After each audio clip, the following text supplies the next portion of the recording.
Hello friends, this video on biomolecules part 8 is brought to you by examfear.com. No more fear from exam. In next few slides. So if you see here, these two cyclic glucose which we have formed, their configuration differ only because of this carbon. So in this carbon C1 carbon, in one case my hydrogen is on the left side, other case hydrogen is on the right side.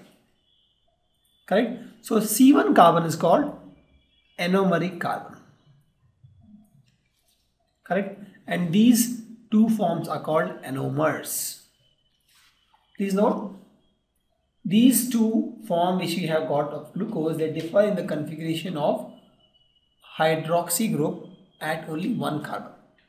That is C1 carbon. So they are called anomers. This is also a type of isomers called anomers. So now we have talked about the Fisherman structure, but this had some issues. It had some issues, and that's why we came up with the chemists come up with the new structure called Howard structure. What is the issue with this?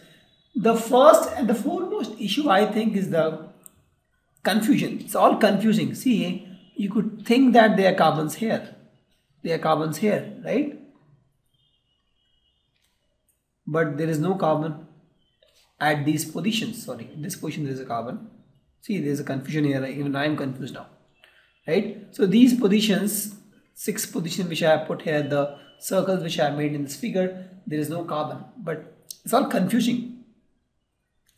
So the new structure was proposed called Howard structure,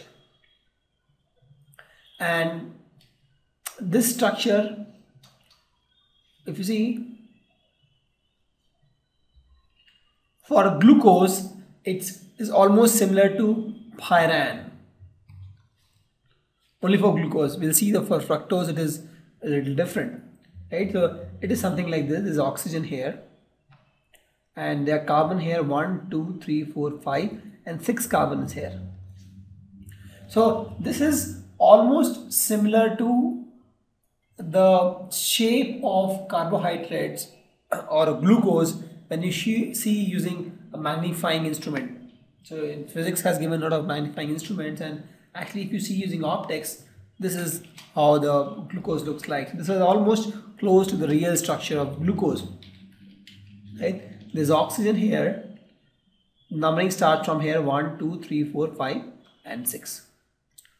I'll just put dots in the place where I have carbon. 1 2 3 4 5 and 6. Correct?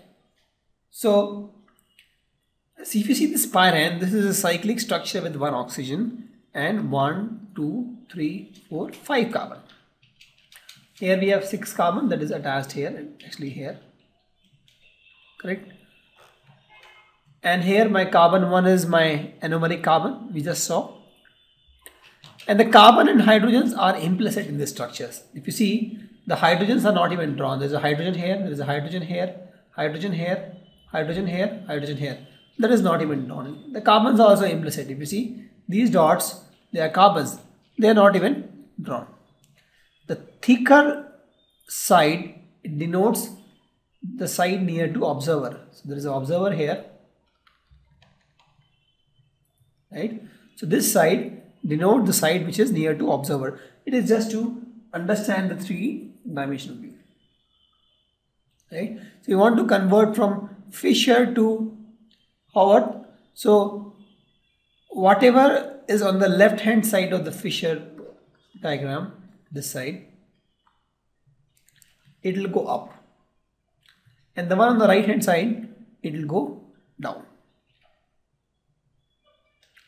We will talk about this in the next slide, where we will talk about how to convert a structure from Fisherman structure to Howard structure, right? Please understand that this is also called pyranose structure. The glucose structure, the glucose Howard structure is called pyranose structure. Why? Because this is. Let's see how to convert from Fisherman to Howard structure. What you can do is you can put a nail here and then put all these on the left hand, right hand side of the group and try to pull it. you'll get something like this. Correct? So this is the dot which I'm talking about. Yes. And see the way, now if you visualize this whole thing comes down, and that's what the rule says. Whatever is on the right hand side of the fisherman formula comes in the bottom. Whatever is on the left hand side comes in the top. Right? So if you see the way it works is, from glucose, you want to convert from this structure to Haber structure. First thing you do is you write this pyrene, read this pyrene.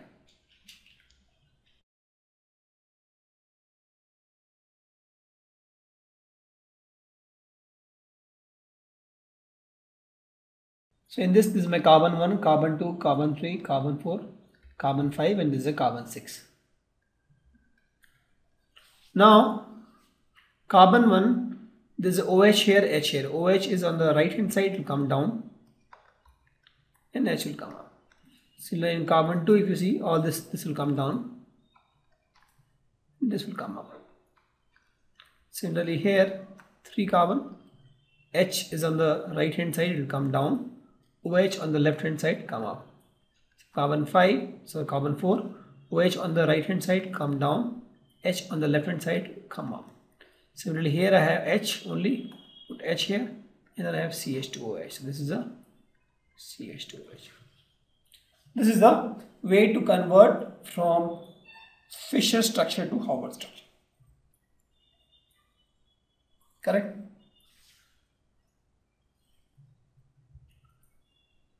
Let's talk about the stability. There are two different kinds of glucose, and we know that the alpha glucose is not that stable. In fact, beta glucose is more stable, and this constitutes only 36% of the total glucose in the world almost, and this is 64% of the total glucose in the world if you talk about existence. Why it is so? So if you see here, there is a OH group, two big OH group here attached, right? And there is a repulsion by this. Since there is a repulsion, that means it's unstable. But if you see here, it's all alternate, OH, OH, OH, OH, OH, right? So there is no place where you have two OH group attached in the same side in the alternate carbon. So there is no repulsion. Plus, so if you see this O and you see this is H here, that's how it is. And if you see there is a hydrogen bonding here, right? So because of this hydrogen bond, this compound is all the more stable. So there are two factors which make beta D glucose more stable. Why? One is there is no OH repulsion as we have seen in alpha glucose. And the second thing is there is a hydrogen bonding here which makes this molecule all the more stable. Please note it is also called glucose pyranose. Why? Because this is similar to the pyrene structure, right? Correct? So it's called glucopyranose also. Now let's talk about the reducing and non-reducing capability of glucose. Let's talk about reducing and non-reducing sugar. So in this case, let's find out if glucose is reducing or not. So as I told, if it has aldehyde group or ketone group or hemiacetal,